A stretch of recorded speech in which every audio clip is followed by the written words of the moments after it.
Welcome to సాక్ష్యం TV. ముందుగా headlines చూద్దాం.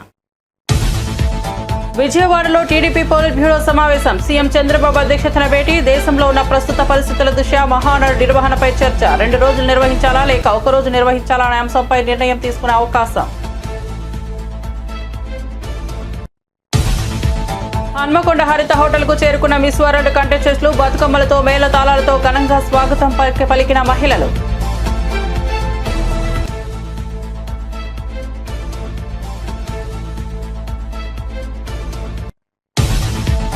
బీజేపీ నేతలకు ఎమ్మెల్సీ అద్దంకి దయాకర్ సవాల్. అబద్దాలు ప్రచారం చేయడంలో బీజేపీ నేతలు దిట్టా అని వెల్లడి. ఎన్వీఎస్ఎస్ ప్రభాకర్ చెప్పినట్లు జూన్ 2 లేదా డిసెంబర్ బీఆర్ఎస్ లో కాంగ్రెస్ విలీనం కాకపోవడం, రాష్ట్రంలో మీ పార్టీని రద్దు చేసుకుంటున్నారా అని సవాల్.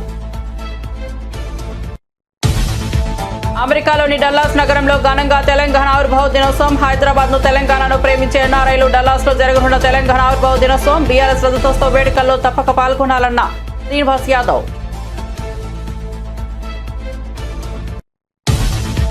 బీజేపీలోకి జకియా ఖానం. కండువా కప్పి బీజేపీలోకి ఆహ్వానించిన దగ్గుపాటి పురంధేశ్వరి. కుల మతాలకు అతీతంగా అన్ని వర్గాల ప్రజలు కలుపుకుని దేశాన్ని అభివృద్ధి చేయడమే బీజేపీ సిద్ధాంతమని ఏపీ బీజేపీ చీఫ్ వెల్లడి.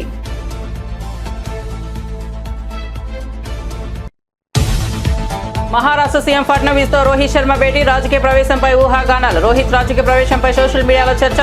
టెస్ట్ క్రికెటర్ కు రిటైర్మెంట్ ప్రకటించిన రోహిత్ శర్మ. 11 ఏళ్ల టెస్ట్ కెరీర్ లో 67 మ్యాచ్ల్లో 4,301 పరుగులు. WTC చరిత్రలో భారత్ తరపున రోహిత్ అత్యధిక పరుగులు. ఇక వార్త వివరాల్లోకి వెళ్తే, విజయవాడలో ముఖ్యమంత్రి చంద్రబాబు నేతృత్వంలో టీడీపీ పొలిట్ బ్యూరో సమావేశం జరిగింది. దేశంలో నెలకొన్న ప్రస్తుత పరిస్థితుల దృష్ట్యా మహానాడు నిర్వహణపై ఈ భేటీలో కీలకంగా చర్చించారు. ఈసారి మహానాడు 2 రోజుల పాటు నిర్వహించాలా, ఒకే ఒక్క రోజు నిర్వహించాలా అనే అంశంపై నేతల మధ్య సుదీర్ఘ చర్చలు జరిగాయి. సమావేశం అజెండాలో పార్టీలోని శ్రేణులపై ఉన్న అక్రమ కేసులు ఎత్తివేత అంశం కూడా చర్చకు వచ్చింది. ప్రస్తుతం దేశంలో యుద్ధ వాతావరణం తగ్గడంతో పాటు రాష్ట్రంలో పరిస్థితులు అనుకూలంగా ఉండటంతో మహానాడు నిర్వహణపై తుది నిర్ణయం తీసుకునే అవకాశం ఉన్నట్లు సమాచారం. రాజకీయ కార్యాచరణ అంశాలపై కూడా చర్చ కొనసాగుతోంది.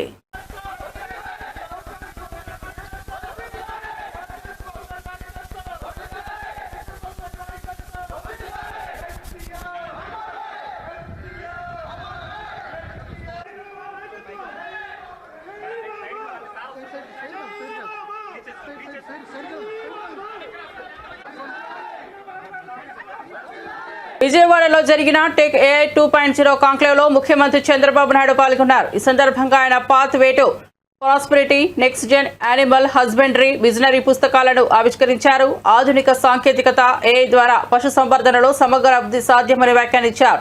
వ్యవసాయ రంగంలో దేశంలో ఏపీ మొదటి స్థానంలో ఉందన్నారు. పరిశ్రమలు రావడం ద్వారా ఆదాయం, ఉపాధి 2 పెరుగుతాయని చెప్పారు. అంతర్జాతీయ స్థాయిలో తెలుగు వాళ్ళ ప్రతిభ గురించి గుర్తు చేశారు. ప్రభుత్వ, ప్రైవేట్ భాగస్వామ్యంతో మార్పులు సాధ్యమయ్యాయని వివరించారు. తాను నిత్య విద్యార్థినని, నిరంతరం నేర్చుకుంటూ ముందుకెళ్తానని తెలిపారు. రెడీగా ఉండాలి, మినిమం మ్యాక్సిమం. కమర్షియల్ లేకపోతే సర్వైవ్ అవుతాను, 2 ఉండాలి కదా. ఇప్పుడు గవర్నమెంట్ చూడ డైరెక్టర్ గారు, ఇప్పుడు ఏదైనా ఇండియాలో ఎక్కడన్నా సక్సెస్ అయింది వీళ్ళది ఒకటి ఉంది, ఇంకా కొన్ని ఉన్నాయి. ఏది సక్సెస్ అయింది, ఎంతవరకు మీ నోటీస్కి వచ్చాయి?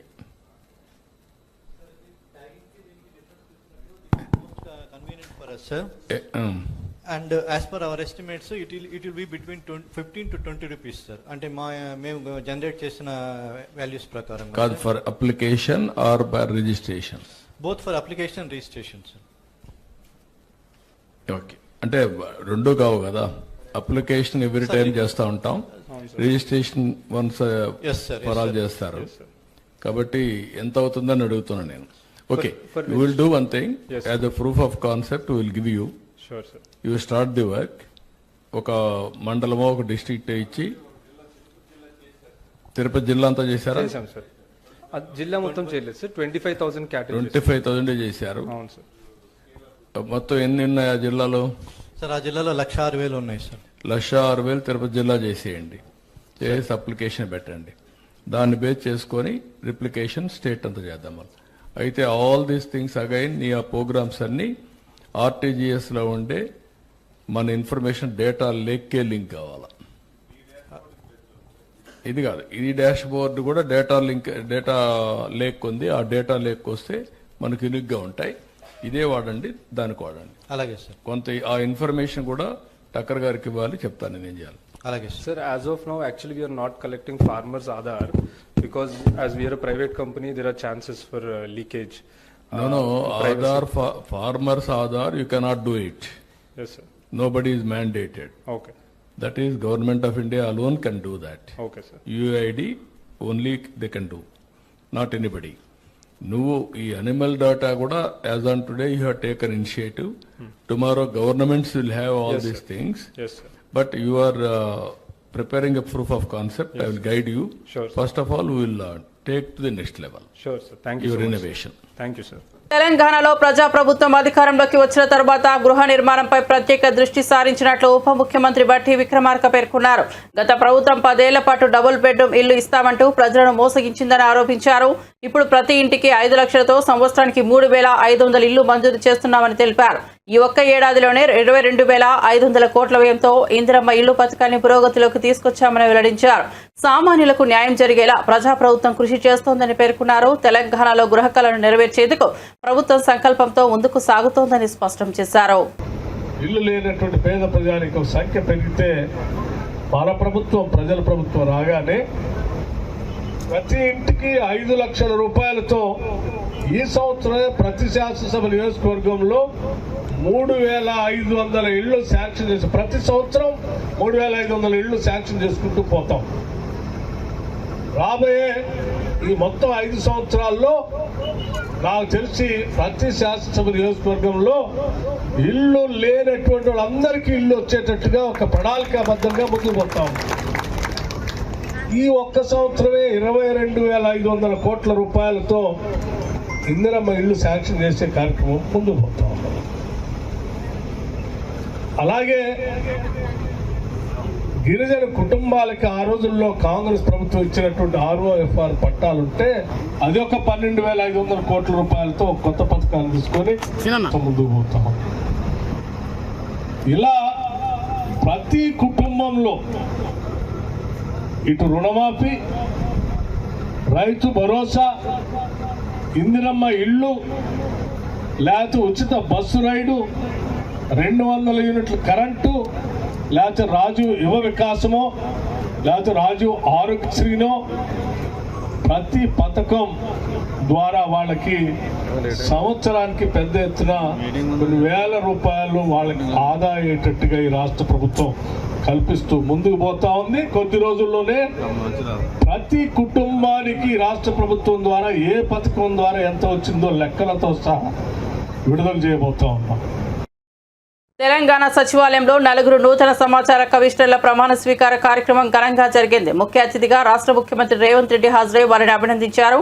కార్యక్రమంలో పివి శ్రీనివాసరావు, మోసీనా పర్వీ, దేశాల భూపాల్, అయోధ్యారెడ్డి ఒక్కొక్కరిగా రాష్ట్ర సమాచార కమిషనర్లుగా ప్రమాణం చేశారు. ప్రజలకు సమాచారం అందించే బాధ్యత వహిస్తున్న ఈ పదవిలో పారదర్శకత పాలనకు వారు తోడ్పడాలని సీఎం ఆశాభావం వ్యక్తం చేశారు. కొత్త కమిషనర్లు ప్రజల అభ్యర్థనలను సమర్థవంతంగా పరిష్కరించేలా వ్యవహరించాలని ప్రభుత్వ ప్రధాన కార్యదర్శి సూచించారు.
ఆపరేషన్ సింధూర్ అనంతరం భారత్లో బాయ్కాట్ టర్కీ నినాదం ఊపందుకుంటున్న వేళ టర్కీ అధ్యక్షుడు ఎర్డోగాన్ చేసిన వ్యాఖ్యలు తీవ్ర కలకలం రేపుతున్నాయి. నిజమైన స్నేహానికి పాకిస్తానే నిదర్శనమంటూ ఎర్డోగాన్ వ్యాఖ్యానించారు.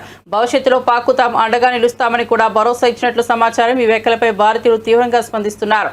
ఇప్పటికే టర్కీ ఉత్పత్తులపై దేశవ్యాప్తంగా వ్యతిరేకత వ్యక్తమవుతున్న వేళ ఎర్డోగాన్ ప్రకటనతో బహుళంగా విమర్శలు వెల్లువెత్తుతున్నాయి. టర్కీ అధ్యక్షుడు వ్యాఖ్యలు ద్వైపాక్షిక సంబంధాలపై ప్రభావం చూపే అవకాశం ఉండటంతో భారత్ పర్యవేక్షణ కొనసాగుతోంది. కులమతాలకు అతీతంగా అన్ని వర్గాల ప్రజలను కలుపుకొని దేశాన్ని అభివృద్ధి చేయడమే బీజేపీ సిద్ధాంతమని ఏపీ బీజేపీ అధ్యక్షురాలు ఎంపీ దగ్గుపాటి పురంధేశ్వరి పేర్కొన్నారు. ఈ సందర్భంగా జకియా ఖానంను పార్టీ కండువా కప్పి బీజేపీలోకి ఆహ్వానించారు. రాష్ట్రంలో బీజేపీ బలపడేందుకు అన్ని వర్గాల మహిళలు ముందుకు రావడం సంతోషకరమని పురంధేశ్వరి తెలిపారు. జాతీయ స్థాయిలో ప్రధాని మోదీ నాయకత్వంలో దేశం వేగంగా అభివృద్ధి చెందుతుంది అని ఆ మార్గంలో ఏపీ బీజేపీ కూడా ముందుకు సాగుతోందని అన్నారు. జకియా ఖానం చేరికతో మైనార్టీ వర్గాల్లో బీజేపీకి బలం పెరుగుతుందని పార్టీ నేతలు అభిప్రాయపడుతున్నారు.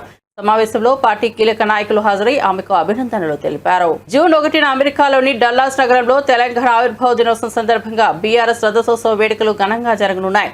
ఈ సభ పోస్టర్ను తెలంగాణ భవన్లో మాజీ మంత్రి Talasani Srinivas Yadav, MLA doctor K Sanjay, MLC Dasoju Shravan, global NRI coordinator Mahesh Bigala ఆవిష్కరించారు. మహేష్ బిగాల మాట్లాడుతూ డల్లాస్ నగరానికి కేసీఆర్ కు ప్రత్యేకమైన అనుబంధం ఉందన్నారు. బీఆర్ఎస్ వర్కింగ్ ప్రెసిడెంట్ కేటీఆర్ సభకు హాజరవుతారని తెలిపారు. సాంస్కృతిక కార్యక్రమాలతో ఈ వేడుకలు ఎంతో ప్రత్యేకంగా నిర్వహించనున్నారని వెల్లడించారు. ప్రపంచవ్యాప్తంగా ఉన్న తెలుగు ఎన్ఆర్ఐలు ఈ సభలో పాల్గొనడానికి ఉత్సాహంగా ఉన్నారని చెప్పారు. హైదరాబాద్ ను తెలంగాణను ప్రేమించే ఎన్ఆర్ఐలు తప్పకుండా డల్లాస్ లో జూన్ 1న జరగనున్న తెలంగాణ ఆవిర్భావ దినోత్సవం మరియు బీఆర్ఎస్ రథోత్సవ వేడుకల్లో పాల్గొనాలని మాజీ మంత్రి ఎమ్మెల్యే తలసాని శ్రీనివాస్ యాదవ్ పిలుపునిచ్చారు. ఈ కార్యక్రమం తెలంగాణ సంస్కృతి గౌరవాన్ని అంతర్జాతీయంగా ప్రతినిధించే వేడుకగా ఉండబోతోందని అన్నారు. డల్లాస్ సభను గొప్పగా జరిపేందుకు బీఆర్ఎస్ గ్లోబల్ టీం సమిష్టిగా కృషి చేస్తోందన్నారు. వర్కింగ్ ప్రెసిడెంట్ కేటీఆర్ ఈ సభకు హాజరవుతారని చెప్పారు. ప్రపంచవ్యాప్తంగా ఉన్న తెలుగు ప్రజలందరూ ఈ ఉత్సవాన్ని విజయవంతం చేయాలని కోరారు. తెలంగాణ ఆత్మగౌరవం అభివృద్ధికి ఇది ప్రదర్శన వేదిక కానుందని స్పష్టం చేశారు. రోజు రాష్ట్రంలో జరిగినటువంటి ఇరిగేషన్ కావచ్చు, అదేవిధంగా ప్రధానంగా రైతాంగం కావచ్చు, అన్ఎంప్లాయ్మెంట్ కావచ్చు, దీంతో పాటు మీకు విశ్వనగరం అయినటువంటి హైదరాబాద్ సిటీలో మీకు జరిగినటువంటి 10 సంవత్సరాల పరిపాలనలో చాలా అద్భుతాలు జరిగినాయి. మీకు రోడ్డు కనెక్టివిటీ కానివ్వండి, మెట్రో కానివ్వండి, దీంతో పాటు అనేకమైనటువంటి పార్కులు, మీకు ఐటీ కూడా ఇన్ఫర్మేషన్ టెక్నాలజీ బ్రహ్మాండంగా అద్భుతంగా విస్తరించినటువంటి పరిస్థితులను కూడా మనం చూసినాం. అయితే దీని దృష్ట్యా మరి ప్రపంచంలో ఉన్నటువంటి మన తెలుగు వాళ్ళందరూ కూడా ఎంతో సంతోషపడ్డారు. వాళ్ళైతే ఆశ్చర్యపోయారు. వాళ్ళు ఎయిర్పోర్ట్ నుంచి ఓఆర్ఆర్ మీదకి వస్తుంటే అసలు మేము హైదరాబాద్లో ఉన్నామా, అమెరికాలో ఉన్నామా అనే ఒక ఫీల్ కూడా కలుగుతున్నది అనే విధంగా మాట్లాడినటువంటి సందర్భాలను కూడా మనం చూడటం జరిగింది.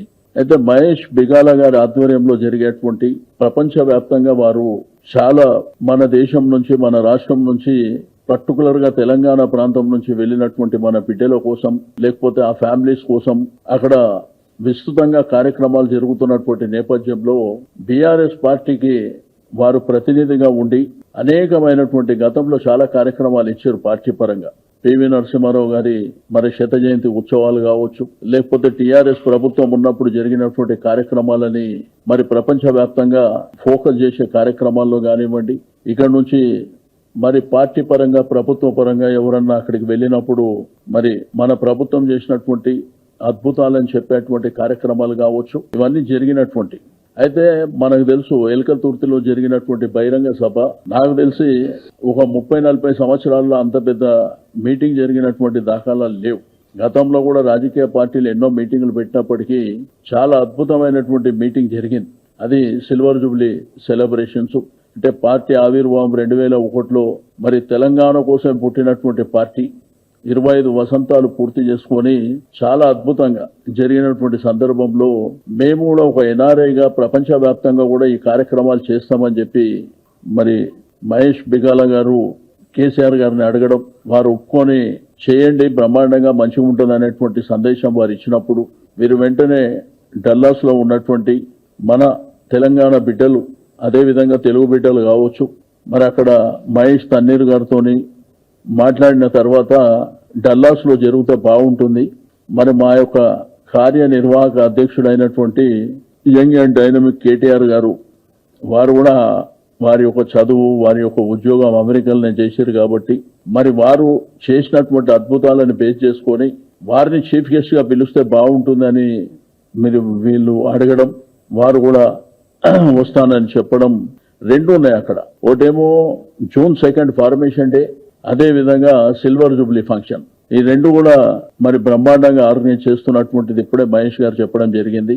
తెలంగాణ బిడ్డలే కాకుండా అక్కడ ఉన్నటువంటి తెలుగు వాళ్ళకు కూడా నేను రిక్వెస్ట్ చేస్తున్నా, మీరు ఈ హైదరాబాద్ ని ప్రేమించే వాళ్ళు, తెలంగాణని ప్రేమించే వాళ్ళు కూడా మీలో ఉన్నారు కాబట్టి ఈ కార్యక్రమంలో మీరందరూ కూడా భాగస్వామ్యం కావాలని నేను కోరుకుంటూ, మరి తప్పకుండా ఆ మీటింగ్ అయిన తర్వాత ఆటోమేటిక్ గా యూకే కానివ్వండి, ఆస్ట్రేలియా కానివ్వండి, కెనడా కానివ్వండి, మిగిలిన ప్రాంతాలు గల్ఫ్ కంట్రీస్ కావచ్చు, ఆటోమేటిక్ ఇక్కడ స్టార్ట్ అయిన తర్వాత దాని టేకాఫ్ అనేది చాలా బ్రహ్మాండంగా ఉంటుంది.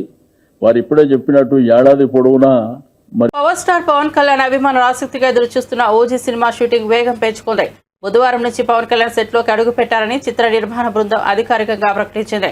ఇప్పటికే హరిహర వీరమల్లు చిత్రీకరణ పూర్తి చేసిన పవన్ ఇప్పుడు ఓజీపై ఫోకస్ పెట్టారు. ముంబై మాఫియా నేపథ్యంలో తెరకెక్కుతున్న ఈ చిత్రంలో ఆయన ఓ పవర్ఫుల్ గ్యాంగ్స్టర్ గా కనిపించనున్నారు. ప్రియాంక అరుల్ మోహన్ కథానాయికగా నటిస్తుండగా బాలీవుడ్ నటుడు ఇమ్రాన్ హష్మి విలన్ గా కనిపించనున్నారు. ఈ షెడ్యూల్తో సినిమాను పూర్తి చేయాలని దర్శకుడు సుజిత్, నిర్మాత డివివి దానయ్య భావిస్తున్నారు. బీఆర్ఎస్ ఎమ్మెల్సీ కవిత కొత్త పార్టీ ప్రారంభించనున్నారన్న వార్తలపై రాజకీయ వర్గాల్లో చర్చ కొనసాగుతోంది. ఈ నేపథ్యంలో కాంగ్రెస్ నేత సామ రామ్మోహన్ రెడ్డి స్పందించారు. కవిత కొత్త పార్టీ పెట్టాలన్న ఆలోచనను స్వాగతిస్తున్నామని చెప్పారు. సొంత పార్టీ తన తండ్రి కేసీఆర్ కుటుంబ సభ్యులపై కవితకు అసంతృప్తి ఉందని వ్యాఖ్యానించారు. గతంలో తనను జైల్లో పెట్టిన వాళ్లను వదిలిపెట్టనని కవిత స్పష్టం చేయగా ఇప్పుడు అదే బీజేపీతో బీఆర్ఎస్ ఒప్పందం చేసుకోవడం ఆమెకు జీర్ణించుకోలేకపోయిందని చెప్పారు. దీంతో కవిత బాహాటంగానే తన అసంతృప్తిని వ్యక్తం చేస్తోందని సామ ఆరోపించారు. ఈ వ్యాఖ్యలతో తెలంగాణ రాజకీయాల్లో మరోసారి సంచలనం రేగింది. బారాసా నాయకురాలు కల్వకుంట్ల కవిత గారు మరికొన్ని రోజులల్లా ఒక కొత్త పార్టీ పెట్టాలనేటటువంటి యోచనని మేము స్వాగతిస్తూ ఉన్నాం. మహిళలకి మొదటి నుంచి కూడా రాజకీయాల్లో అన్యాయం జరుగుతుందని చెప్పి తను ఏ వేదిక దొరికిన ఈ మధ్యకాలంలో మహిళల అంశమైనా, బీసీల అంశమైనా, సామాజిక తెలంగాణ అంశమైనా, లేకపోతే ప్రభుత్వ సంక్షేమాల విషయమైనా ఈ మధ్యకాలంలో అన్ని మీడియాలలో కూడా గత 10 సంవత్సరాలు కూడా మరి తెలంగాణలో జరిగినటువంటి అన్యాయాన్ని పరోక్షంగానే కవిత గారు మరి వాళ్ళ సొంత పార్టీ, వాళ్ళ తండ్రి కేసీఆర్ గారి పైన మరి తన యొక్క అసంతృప్తిని పరోక్షంగా ఎక్కడ వేదిక దొరికినా అవకాశం వదిలిపెట్టకుండా మరి ఈ మధ్యకాలం మాట్లాడడం మనందరం కూడా విన్నాం. అయితే దానికి ఉదాహరణలు కూడా మనం మాట్లాడుకోవచ్చు.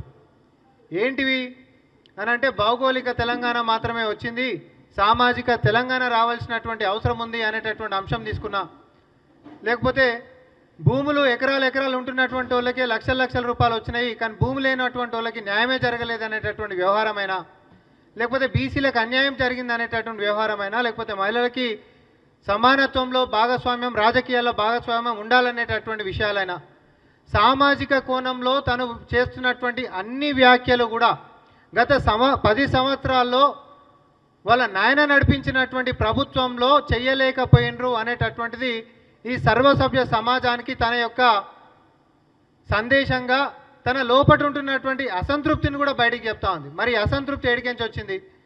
సొంత పార్టీ మీద, సొంత కుటుంబం మీద, తోడబుట్టినోళ్ళ మీద, లేకపోతే కన్న తండ్రి మీద. ఎందుకు మొదలైంది అంటే జైల్లోకించి బయటకు వచ్చినాక మీ అందరికీ గుర్తుందా, పిడికలు ఎత్తినాక దీనికి కారణమైనటువంటి వాళ్ళని ఎవరిని కూడా వదిలిపెట్టా అని చెప్పి కవిత గారు వ్యాఖ్యానించడం జరిగింది. అవునా కాదా? ఎవరిని కూడా వదిలిపెట్టా దీనికి కారణమైనటువంటి వాళ్ళు అంటే ఎవరు? బీజేపీయే కదా లోపటేసింది, అప్పుడు బీజేపీయే కదా. అట్లాంటి తనని జైల్లో వేసినటువంటి బీజేపీ తోటి ఈరోజు లోపాయకారి ఒప్పందంగా బీఆర్ఎస్ పార్టీ మరి కలిసి చేస్తున్నటువంటి నాటకాలన్నీ జీర్ణించుకోలేనటువంటి కవిత గారు మరి తన యొక్క అసంతృప్తిని బాహాటంగానే వ్యక్తపరుస్తున్నటువంటి దాని విధంగా మనం చూడాల్సినటువంటి అవసరం ఉంది. అమెరికా ఒక మార్కెటింగ్ కంపెనీలా వ్యవహరిస్తోందని యుద్ధాన్ని ఆపమని ట్రంప్ చెబితే అది జరగదని బీజేపీ నేత సోము వీర్రాజు వ్యాఖ్యానించారు.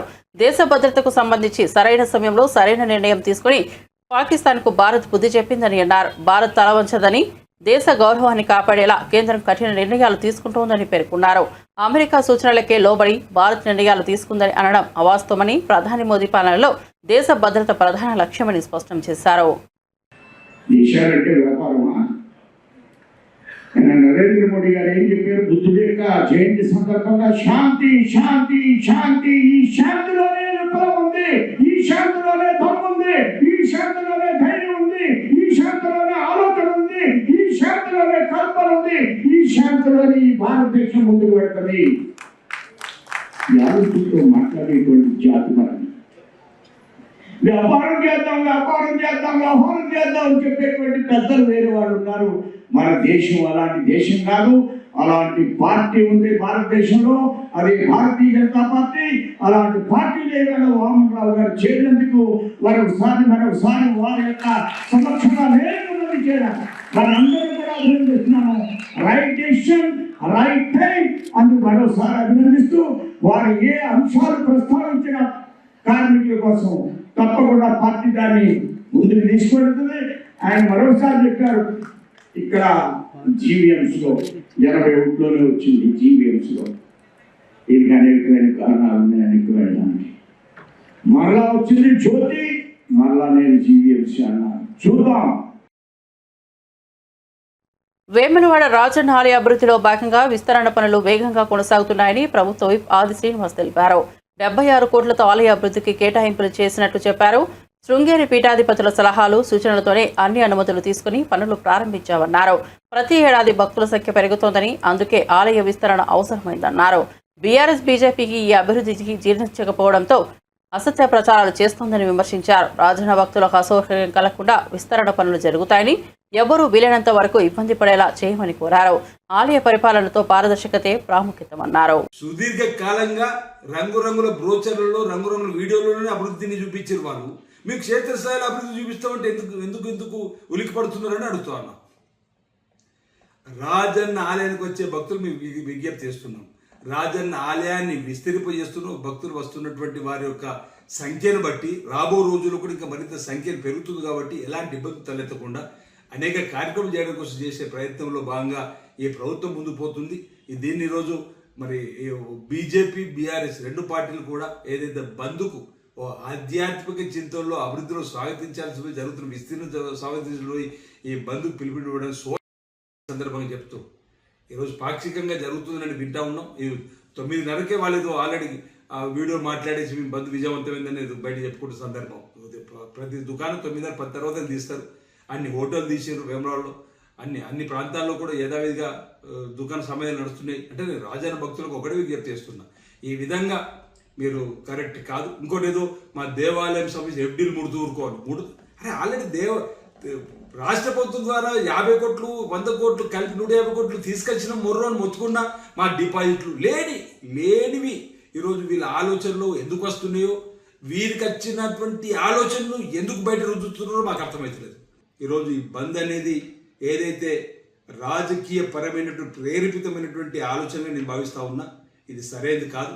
ఇప్పటికే ప్రజలు, రాజన్న భక్తులు ఈ విధానాన్ని తప్పుపడతా ఉన్నారు. అనేక మంది ఫోన్ ద్వారా మీరు ముందుకు వెళ్ళండి, వీళ్ళ ఆలయాన్ని విస్తరణ జరపండి, గౌరవ ముఖ్యమంత్రి మీరు రేవంత్ రెడ్డి గారి నాయకత్వం ఏదో ఫౌండేషన్ దాని విధంగా ముందుకు వెళ్ళండి అని చెప్పని మాకు భుజం తట్టి, మరి వెన్ను తట్టి ముందుకు జరుపుతా ఉన్నారు. ఈ క్రమంలో నేను ఒకటి చెప్పదలుచుకున్నా, ఎక్కడైనా ఇబ్బంది ఉందంటే నేరుగా వచ్చి మాత్రం మాట్లాడవచ్చు.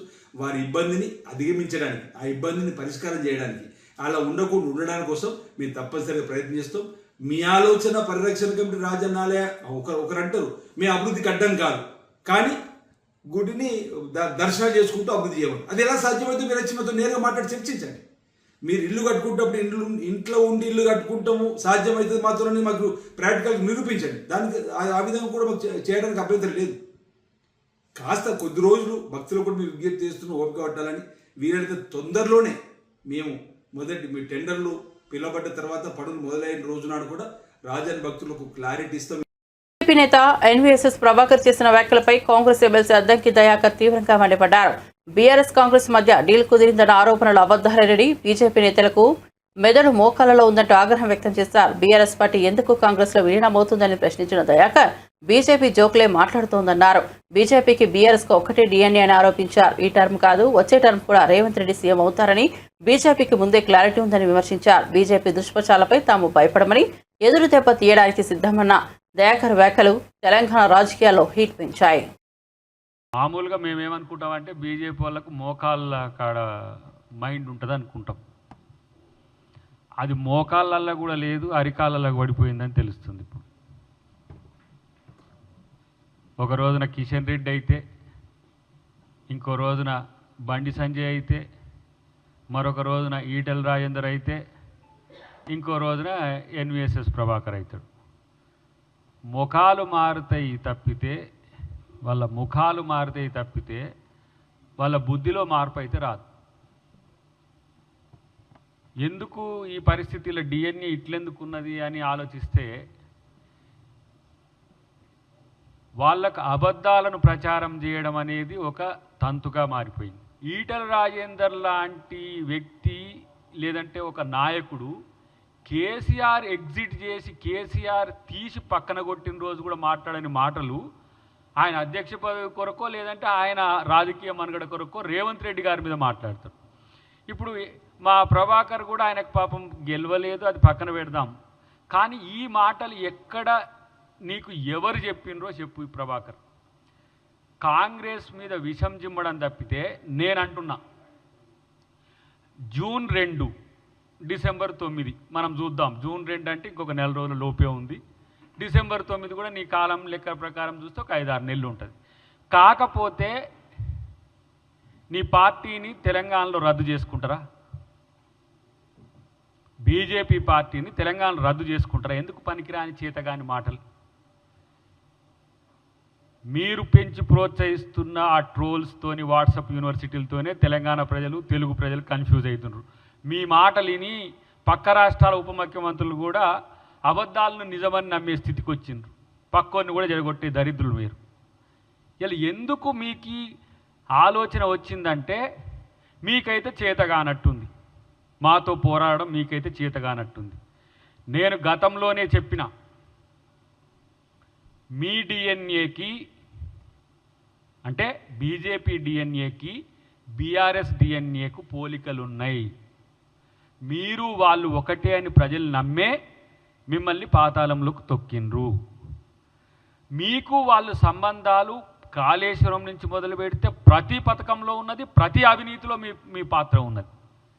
ఏ ఒక్క బిల్లుకు కూడా మీ వాళ్ళు వ్యతిరేకించలేదు, వాళ్ళు వ్యతిరేకించలేదు. బీఆర్ఎస్ ఏ ఒక్క ఏమంటారు దాన్ని యాక్ట్లకు కూడా, నల్ల చట్టాలు కావచ్చు, లేకపోతే ఈ ప్రతి రాష్ట్రపతి ఎన్నికలు కావచ్చు, అసలు బీజేపీకి బీఆర్ఎస్ అంటుగొమ్మలాగా ఉన్నదని పదే పదే చెప్పింది, ప్రజలు నమ్మిండ్రు.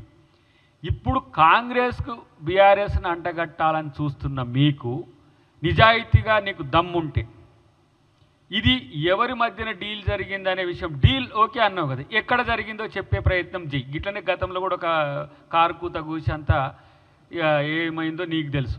ఇప్పుడు నేను అంటున్నా, గతంలో కూడా నేను ఛాలెంజ్ చేసిన, ఈరోజు మీరన్న మాటల్లో అబద్ధం అనేది లేకుంటే మీరు ఆ వివరాలు ఎవరితో జరిగినో బయటపెట్టి బట్టగాల్చి మీదేస్తే ఈరోజు పరిస్థితి ఎట్లా ఉంటుందో గమనించుకో. బులెటిన్ ముగించే ముందు హెడ్లైన్స్ మరోసారి చూద్దాం. విజయవాడలో టీడీపీ పోలిట్ బ్యూరో సమావేశం. సీఎం చంద్రబాబు అధ్యక్షతన భేటీ. దేశంలో ఉన్న ప్రస్తుత పరిస్థితుల దృష్ట్యా మహానాడు నిర్వహణపై చర్చ. 2 రోజులు నిర్వహించాలా లేక 1 రోజు నిర్వహించాలా అనే అంశంపై నిర్ణయం తీసుకునే అవకాశం. హన్మకొండ హరిత హోటల్ కు చేరుకున్న మిస్ వరల్డ్ కంటెస్టెంట్లు బతుకమ్మలతో మేళ తాళాలతో ఘనంగా స్వాగతం పలికిన మహిళలు.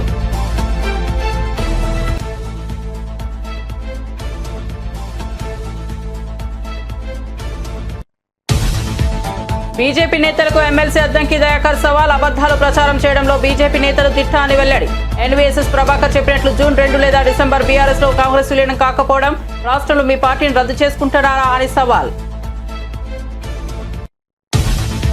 అమెరికాలోని డల్లాస్ నగరంలో ఘనంగా తెలంగాణ ఆవిర్భావ దినోత్సవం. హైదరాబాద్ ను తెలంగాణను ప్రేమించే ఎన్ఆర్ఐలు డల్లాస్ లో జరగనున్న తెలంగాణ ఆవిర్భావ దినోత్సవం. బీఆర్ఎస్ రజతోత్సవ వేడుకల్లో తప్పక పాల్గొనాలన్న శ్రీనివాస్ యాదవ్.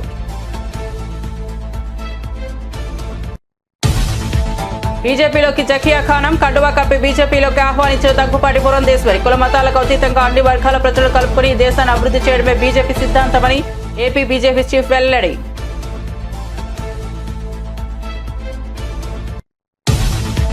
మహారాష్ట్ర సీఎం ఫడ్నవీస్ తో రోహిత్ శర్మ భేటీ. రాజకీయ ప్రవేశంపై ఊహాగానాలు. రోహిత్ రాజకీయ ప్రవేశంపై సోషల్ మీడియాలో చర్చ.